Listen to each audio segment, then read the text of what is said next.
Tapi kalau Rasulullah belum menceritakan nanti di di surga saya akan begini, itu keren. Nah Rasulullah menceritakan ati babajan Nabi yaumil kiamat. Nanti pada hari kiamat saya akan datang ke pintu surga. Fa'astaftihu, kemudian aku minta dibukakan pintu surga. Jangan terpintu lagi Assalamualaikum. Fayaqulul khazin, lalu penjaga surga itu bertanya, man anta, siapakah anda? Ya. Siapa kamu? Siapa gitu ya. Apakah malaikat penjaga surga tidak tahu bahwa itu Nabi Muhammad? Beliau tahu, ya tahu itu Nabi Muhammad. Tapi kenapa malaikat ini bertanya? Padahal udah tahu kan, udah tahu bertanya gitu. Artinya cuma Nabi mengatakan kamu ini malaikat ini sombong ya gitu. Udah tahu bertanya gitu. Tapi kenapa malaikat nanya? Padahal siapa yang kata Nabi Muhammad begitu ya? Ya beliau itu ma'rufun wa masyhurun fil ardi samawati wal ard. Nabi Muhammad itu terkenal di langit dan bumi. Itu kok malaikat ini nanya gitu, dia kosong sekali gitu ya. Nah kenapa dia nanya? Ini semata-mata untuk mengagungkan Nabi Muhammad SAW. Seandainya malaikat ini tidak nanya, maka tidak akan ada hadis ini. Seandainya malaikat ini tidak bertanya, maka tidak akan ada hadis ini. Karena hadis ini kan intinya bagaimana keagungan Rasulullah SAW. Fa'aqulu, kata Nabi Muhammad, fa'aqulu, saya menjawab kata beliau, Muhammadun, saya adalah Muhammad.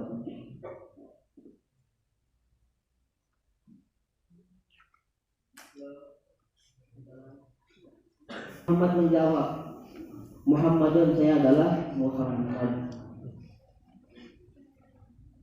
Fayaqulu, kemudian malaikat itu kembali menimpali beliau, kembali berkata, Bika umirtu alla ataha li ahadin qablaka. Karena sebab engkaulah aku diperintahkan agar jangan membukakan pintu surga ini kepada siapapun sebelum engkau masuk. Dengan sebab engkaulah aku diperintahkan untuk tidak membuka pintu surga ini kepada siapapun sebelum engkau masuk. Ya, ada pertanyaan gitu kan yang sering dilontarkan oleh teman-teman, terutama para ahli kitab, gitu, teman-teman yang belajar ngaji, bertanya, katanya Nabi Muhammad yang pertama kali masuk surga, tapi dulu kan Nabi Adam tinggal di surga. Nah gimana itu? Katanya kan Nabi Muhammad yang pertama kali masuk surga, tapi Nabi Adam dulu tinggalnya di surga gitu. Beda nggak surganya gitu? Atau sama surganya? Nah gimana? Ada yang bisa menjawab? Yang bisa menjawab saya kasih air minum gitu. Ya. Yang bisa menjawab saya foto terus upload fotonya di status begitu. Selamat Anda berhasil menjawab. Apa jawabannya? Apa jawabannya Ilham?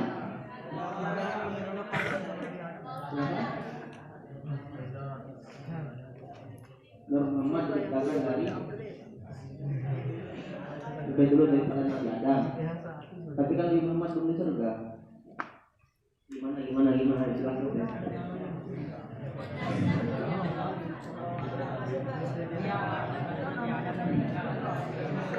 Oke, jadinya kalau masalah ini adalah masalah gaib gitu, yang dimana semua orang akan punya konsepsi masing-masing terhadap masalah ini. Jika kita kaji dari segi historis tasawufnya gitu ya, yang katanya segala alam semesta ini diciptakan dari Nur Muhammad, seperti katanya Imam Abdul Qadir Jailani itu dari rohnya Allah terciptalah Roh Muhammad, dan dari Roh Muhammad itu terciptalah alam semesta, terciptalah surga dan neraka, terciptalah jin dan terciptalah Nabi Adam alaihissalam. Berarti dari Muhammad itu juga tercipta surga. Begitu buktinya mana? Ketika Nabi Adam masuk surga, di pintu surga itu tertulis Muhammad Rasulullah. Artinya Nabi Muhammad sudah ada di surga. Bisa seperti itu jawabannya. Atau bisa juga jika kita ingin memandang dari zahirnya, nah coba kita perhatikan hadis ini begitu. Hadis ini malaikat ini mengatakan, dengan sebab engkau aku diperintahkan untuk tidak membukakan pintu surga ini sebelum engkau yang pertama masuk. Bisa saja kalau malaikat ini diperintahkan setelah Nabi Adam keluar, ya kan? Artinya ketika Nabi Adam di surga, tidak ada malaikat penjaga pintu surga. Karena siapa yang dijaga kan tidak ada manusia juga. Bisa saja seperti itu jawabannya. Atau bisa saja orang pertama kali masuk surga setelah hari kiamat. Itu juga seperti itu jawabannya yang lebih simpel. Ketika nanti tadi ada spesial apa? Jadinya hadis ini menjelaskan kepada kita betapa mulianya Nabi Muhammad SAW. Meskipun beliau adalah nabi terakhir, tapi beliau lah yang pertama kali masuk surga. Jadinya yang terakhir itu bukan berarti dialah yang tidak baik gitu. Karena yang terakhir itulah yang terbaik. Ya kan? Pada yang terakhir itulah yang terbaik. Apa contohnya? Contoh yang terbaik itulah yang contoh yang terakhir itulah yang terbaik.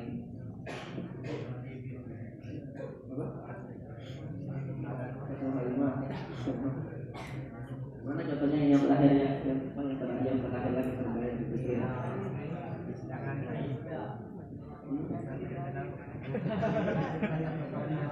Ada sebuah ungkapan yang pernah saya baca ya kan?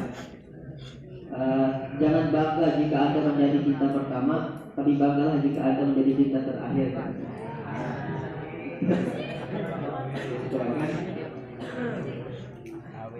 Kenapa? Karena cinta pertama bisa berakhir dengan cinta kedua, kalau cinta terakhir berakhir dengan hidup bersama. Nah, jadi itu juga contohnya kalau akhir bukan berarti tidak bagus. Oke, ala hal ini adalah hadis tentang kemuliaan Rasulullah SAW. Sedangkan kemuliaan Rasulullah itu bagi bisa kita jelaskan sepenuhnya. Ya, saking mulianya. Gimana kita mengatakan kemuliaan beliau sedangkan beliau saja adalah sebuah kemuliaan. Oke, kita lanjut ke hadis kedua.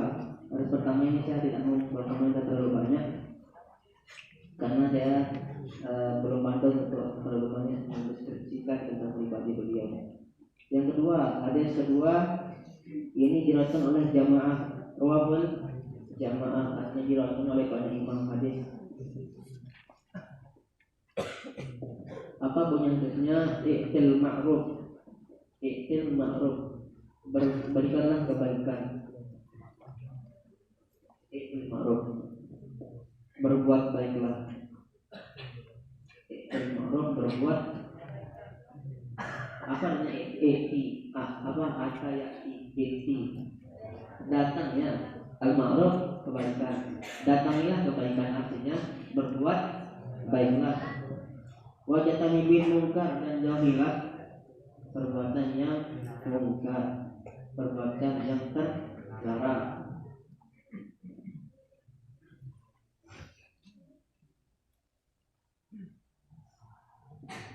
I'til ma'ruf, berbuat baiklah, wajatani bin munkar, dan jauhilah perbuatan yang tidak baik dimanapun dan kapanpun. Jangan pernah melakukan keburukan kepada orang lain. Yang hormatilah setiap orang, karena setiap orang itu sedang menghadapi masalahnya masing-masing. Hargailah setiap orang. Jangan sampai kita melakukan kemungkaran.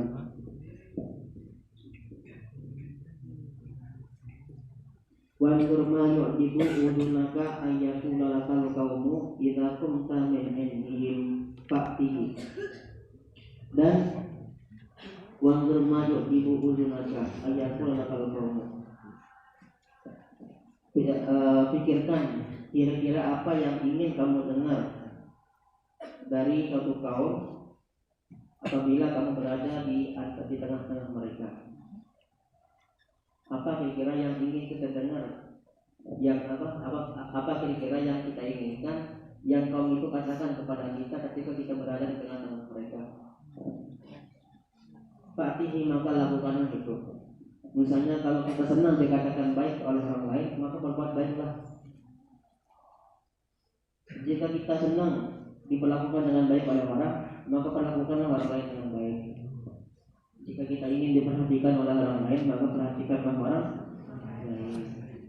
Jika kita ingin mendapatkan teman yang perhatian, maka perhatianlah.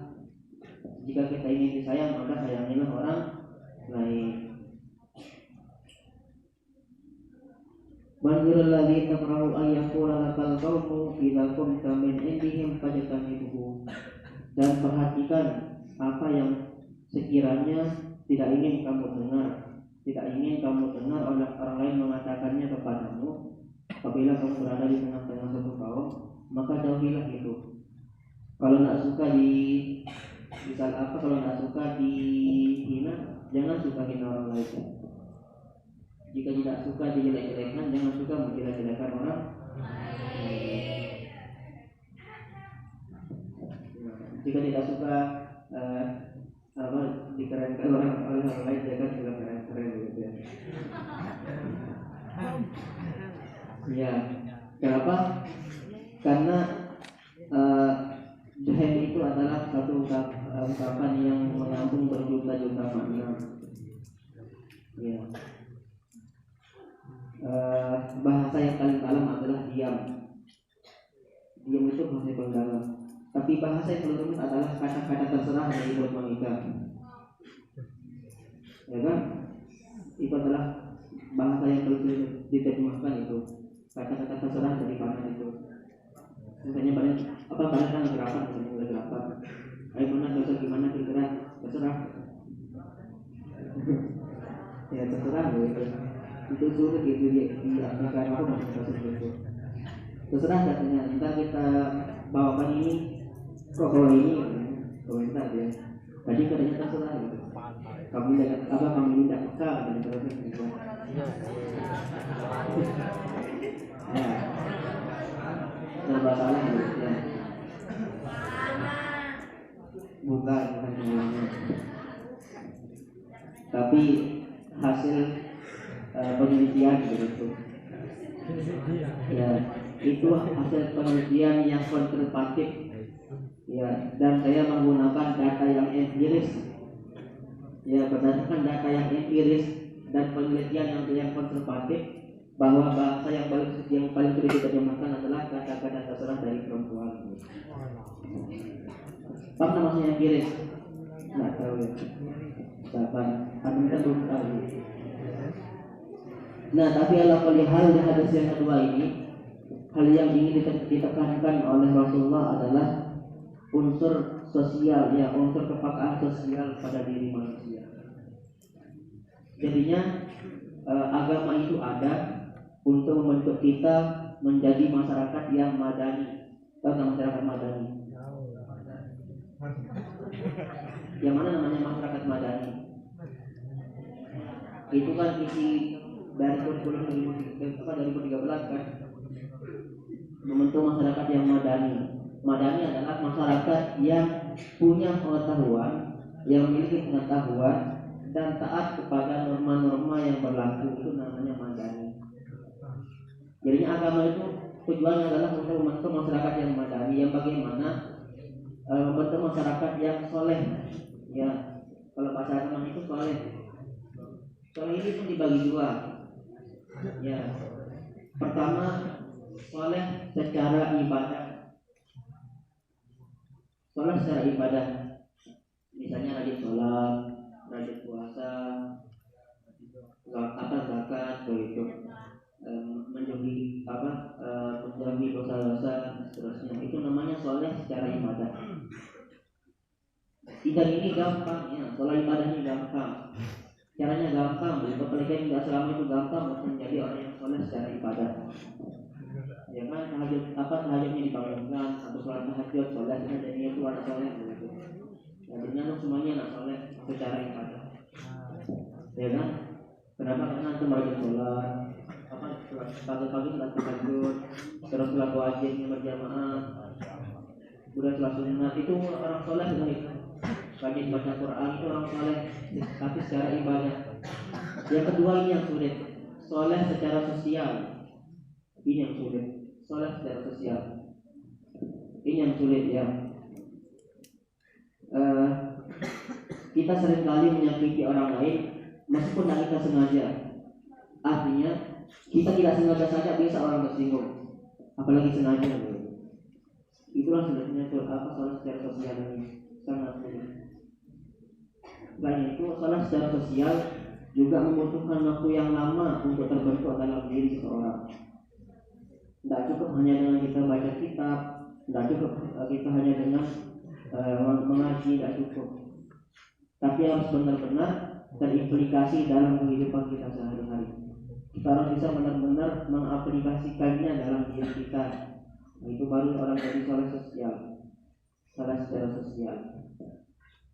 Nah, karena menjadi soleh secara sosial ini sangat sulit, maka harus kita bantu dengan soleh secara ibadah. Jadinya kita berusaha dulu menjadi orang yang soleh secara ibadah, rajin sholat, rajin baca Quran. Insya Allah pelan-pelan hikmah dari ibadah kita itu akan membentuk pribadi yang baik pada diri kita. Itulah kenapa inna sholata tanha 'anil fahsya'i wal munkar. Itulah kenapa sholat bisa menjaga perbuatan keji dan munkar. Kalau kita perhatikan secara zahirnya, tidak ada di sholat itu mengajarkan kita untuk ini untuk menjauhi ibadah dan sebagainya. Itu kan hanya ritual ibadah sholat itu. Tapi hikmah di balik itu adalah bisa membentuk pribadi yang baik pada diri kita, sehingga kita bisa menjauhi perbuatan munkar atau perbuatan keji. Inna sholata tanha 'anil fahsya'i wal munkar. Bisa menjauhkan kita dari perbuatan al-fahisah, perbuatan yang keji, yang fahisahnya adalah perbuatan yang buruk, yang jorok, wal munkar, dan perbuatan yang terlarang. Jadi yang kedua yang sulit. Sehingga Nabi banyak memberikan nasihat dalam hadisnya tentang bagaimana kita menjadi orang yang soleh secara sosial. Imam Ghazali memberikan sebuah konsep dasar yang mana sih yang namanya orang soleh, gitu. Bagaimana sih kita bergaul dengan orang lain. Konsep dasar yang diberikan Imam Ghazali adalah mirip dari hadis ini. Lakukanlah apa yang ingin, apa yang senang kamu diperlakukan dengannya, dan jauhilah apa yang kamu tidak suka diperlakukan seperti itu. Artinya jika kita senang diperlakukan dengan baik oleh orang lain, maka perlakukanlah orang lain dengan baik.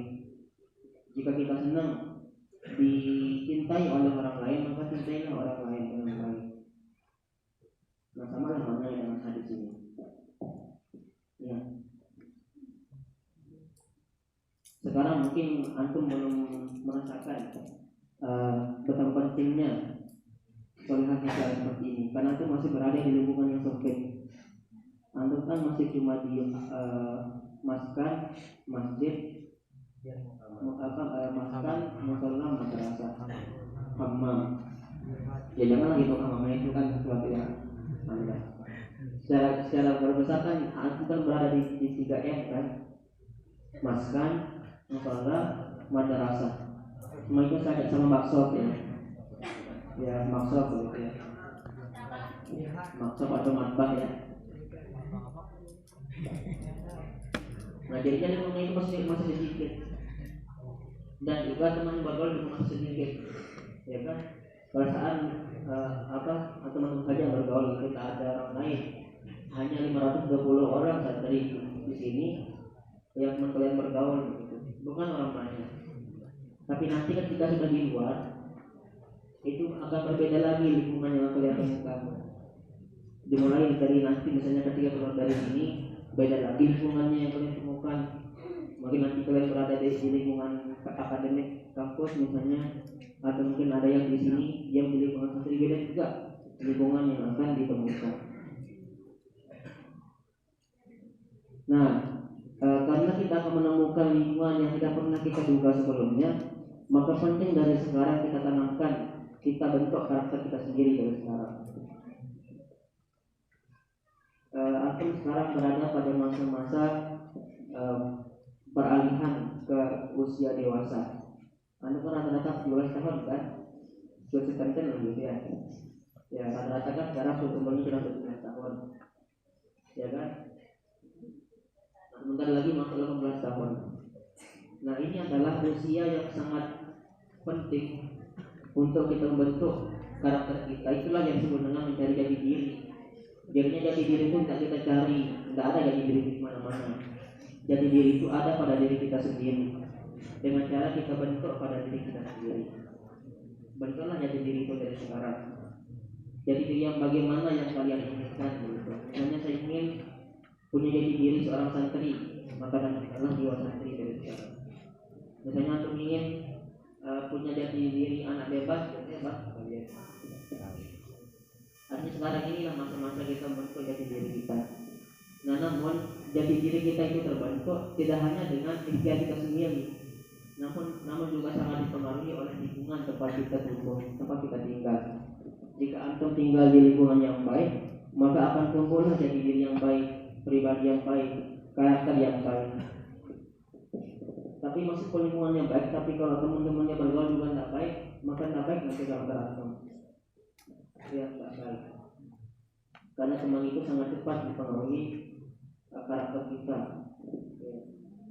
Nah, bersyukurlah aku berada di lingkungan yang baik. Insya Allah ini adalah lingkungan yang baik. Tapi yang kedua lagi, temannya baik atau tidak. Carilah teman-teman yang baik. Karena karakter antum di sini nanti akan dibawa keluar. Mahalla di madrasatikum halatikum.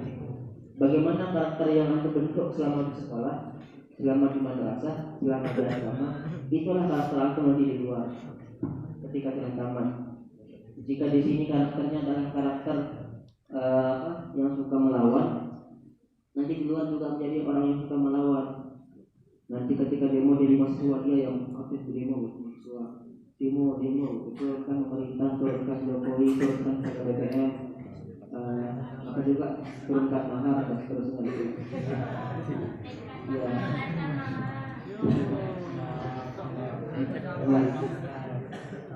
Artinya ketika jadi mahasiswa dia ikut demo. Kenapa? Karena dalam dirinya sudah terbentuk karakter suka membantah. Jadinya ketika dia jadi mahasiswa, ketika ada kebijakan pemerintah yang menurutnya tidak baik, dia membantah dari demo. Bagus atau tidak ikut demo? Bagus saat itu mungkin bagus. Tapi nanti selesai kuliah, ternyata dia diangkat jadi pejabat. Selesai kuliah ternyata dia diangkat jadi pejabat, dia yang di demo lagi sama mahasiswa. Ya, jadinya jangan heran misalnya ini kan kok begitu ya para pejabat itu ya. Gimana pun jadi demo tapi dia nggak dengar tuntutan mahasiswa itu. Lasing ada pejabat itu berpikir dulu saya juga ikut demo sama seperti kalian kok. Yang itu jadinya pejabat yang kita demo sekarang itu juga ikut demo dulu. Jadinya sudah tahu dia. Nah, kenapa bisa demikian? Karena ketika dia jadi mahasiswa, di dalam dirinya ada jiwa membantah, maka dia membantah kebijakan pemerintah. Tapi nanti ketika dia jadi pemerintah, karena dalam dirinya ada jiwa membantah, dia juga membantah kebijakan pemerintah sendiri. Maka dialah yang melakukan pelanggaran gitu. Dan seterusnya. Nah, oleh karena itu dari sekarang antum apa saja akan berpikir dan merenung. Bagaimana sih karakter yang sudah terbentuk dalam diri antum, dalam diri kita saat ini? Karakter yang seperti apa yang ada dalam diri kita saat ini? Apakah karakter yang baik, ataukah hanya karakter ikut-ikutan, ataukah kita sudah menjadi seorang pelajar yang bisa berpikir kritis dan sebagainya? Berpikir kritis yang bagaimana? Ya, itu adalah pola pikir yang selalu ingin tahu dan tidak pernah puas dengan apa yang didapatkan. Itu namanya berpikir kritis. Nah, bagaimana antum sekarang ini? Apakah sudah berpikir kritis atau belum? Dan itulah memang yang sangat saya sekali gitu ya. Ketika saya sudah semangat, sudah kuliah, saya berpikir begitu. Apa yang saya temukan di luar itu itu pernah diajarkan ketika saya masih di sini. Tapi kok saya tidak manfaatkan dengan baik gitu ya. Begitu jadinya saya menyesal saja jadinya. Nah begitulah. Tapi kalau melihat kalaupun ternyata tidak dengar tidak apa-apa gitu. Karena memang nikmat itu akan terasa indah ketika sudah tiada ya. Baru terasa berharga nikmat itu ketika sudah tiada. Baru kita paham betapa indahnya matahari ketika dia sudah tenggelam. Ya kan, baru kita paham betapa indahnya matahari ketika dia tenggelam. Di sana kita foto-foto, indah sekali senja gitu ya. Tapi sudah tenggelam dia baru kita sadar kalau dia. Begitu pula dengan waktu. Baru kita sadar waktu itu berharga ketika sudah berlalu. Kalau sekarang masih saja, begitu kan, masih santai. Misalnya sore-sore tak ada kerjaan, yang ngelamun, begitu kan, menghayal. Entah hayalan siapa tidak tahu. Mungkin saat ini siapa mungkin yang ada di pikirannya ini saya juga tak tahu begitu. Ya adakah di antara mereka itu yang sedang dipikirkan oleh hal ini saya tidak tahu. Begitu pula dengan banyak, misalnya dia duduk di atas rumput, tapi yang terbayang wajahnya siapa, gitu kan? Itu bukan wajahnya siapa ini, atau wajahnya Rian. Ada nggak yang menghayalkan wajahnya Rian? Nggak ada, sabar ya. Ya, bisa saja ya, kan? Atau mungkin mungkin sedang menghayalkan siapa, kan? Ya, mungkin mungkin sedang menghayalkan siapa dan gimana begitu. Kita nggak tahu, kita nggak tahu.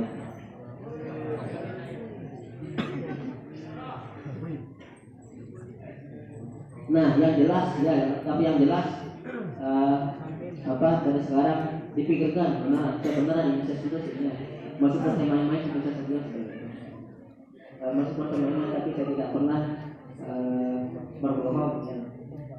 Sehingga saya masuk ke main-main saya tidak pernah berbohong. Nah, sebenarnya ini dari sekarang pikirkan ke depannya mau seperti apa. Seharusnya kita sudah mulai berpikir sekarang karena kita kelas 3 kan, sudah kelas 3 di sini cuma sebentar lagi, tinggal September, Oktober, tinggal 8 bulan lagi di sini. Tinggal 8 bulan lagi itu bukan waktu yang sedikit, itu bukan waktu yang lama, tapi sangat sebentar. Kulu atin korin, segala yang akan datang itu dekat. Sebentar lagi bulan pertama, maka membatalkan waktunya baik-baik. Dan sekarang tentukan targetnya, misalnya mau khatam, tentukan targetnya khatam dari sekarang. Tinggal 8 bulan lagi kan, bisa itu kerja target khatam gitu. Bisa, apalagi kalau tahun sudah 20 ke atas pasti khatam, pasti kan jadi khatam. Ya, bisa itu khatam. Atau misalnya baru dapat 5 jam bisa khatam, bisa kan, apalagi sekarang kan jam COVID kan, jam COVID nanti selesai sekolah banyak waktunya hafal. Hafal kan sudah pernah hafalannya. Nah begitu caranya itu keren ya. Baru masa-masanya itu sangat sangat berkesan nanti di akhirnya. Ya perjalanan itu akan berkesan jika dia penuh rintangan. Kalau mulus-mulus saja apanya yang lebih benar.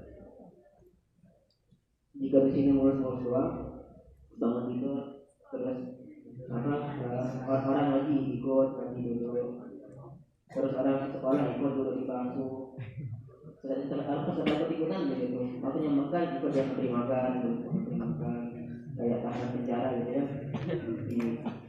Terus saya makan gitu, cuma kasih tidur bangun sholat asar, belajar ikut ngaji, ikut dia duduk ngaji. Tapi sekadar ikut saja begitu, tidak ada apa-apa yang dipikirkan, tidak ada halangan apa-apa yang dipikirkan. Nanti sudah tamat saja, tidak ada apa-apa. Tidak ada sesuatu yang berkesan yang perlu dikenang. Tapi ketika kita melewatinya dengan penuh rintangan dan penuh semangat, itulah nanti yang akan berkesan jika di akhirnya. Ya, ketika di akhirnya. Itu hadis kedua ya. Hadis kedua tentang sosial ya. Rasulullah menjelaskan tentang pentingnya kita memiliki kesolehan secara sosial. Tidak hanya kesolehan begitu. Makanya jangan mengartikan orang yang soleh itu adalah orang yang rajin sholat, rajin puasa, tapi jarang sama temannya. Saking rajinnya ngaji begitu. Nah, artinya kan saking rajinnya belajar terus. Dia belajar, di sampingnya ada jajan, untuk makan jajan. Tapi temannya dari tadi nginep bukannya nggak ditanya-tanya begitu. Itu tidak boleh, begitu ya, tidak boleh. Atau misalnya saking rajinnya dia belajar, sambil makan pun dia belajar gitu. Kanan kirinya pegang buku, tangan kanannya ambil nasi gitu makan. Kalau dia punya lauk banyak, misalnya kan ada lauk ayam dan sebagainya, itu dia makan. Tapi temannya dari tadi dia sengaja temannya duduk di dekatnya biar ditanya kan. Ya. Tapi apalah daya begitu. Dia tidak paham sama temannya. Paham begitu ya. Misalnya lagi dapat kiriman, alhamdulillah lagi dapat kiriman dari Polres sambal ayam atau abon ayam. Nah, kalau dia lagi dapat kiriman, tiba-tiba sebelum makan ada temannya yang nyapa begitu.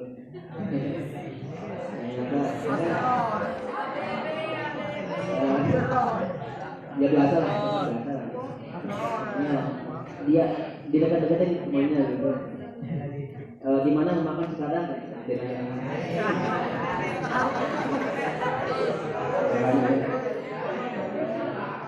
Ya, nah paham lah kalau begitu ya paham lah itu.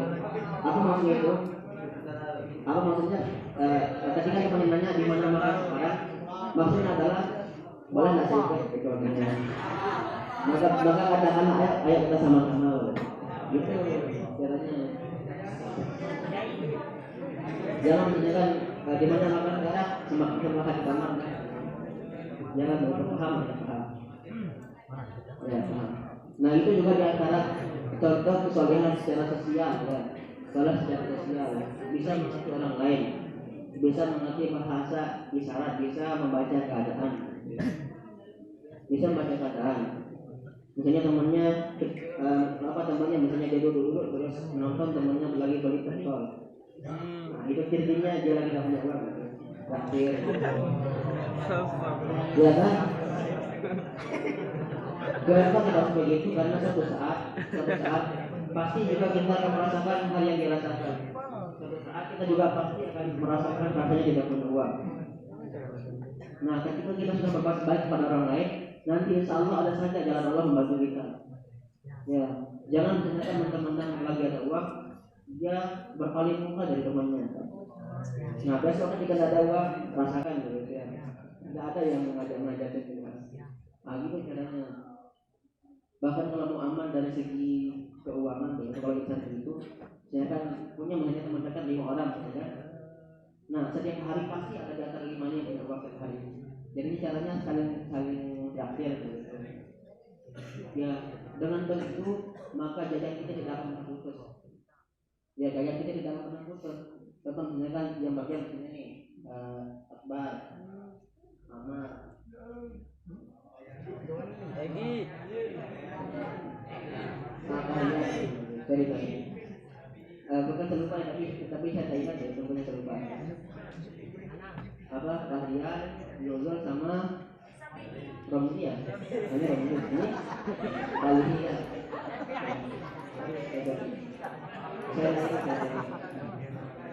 Nah, berlima ini misalnya dia berteman dekat misalnya kan.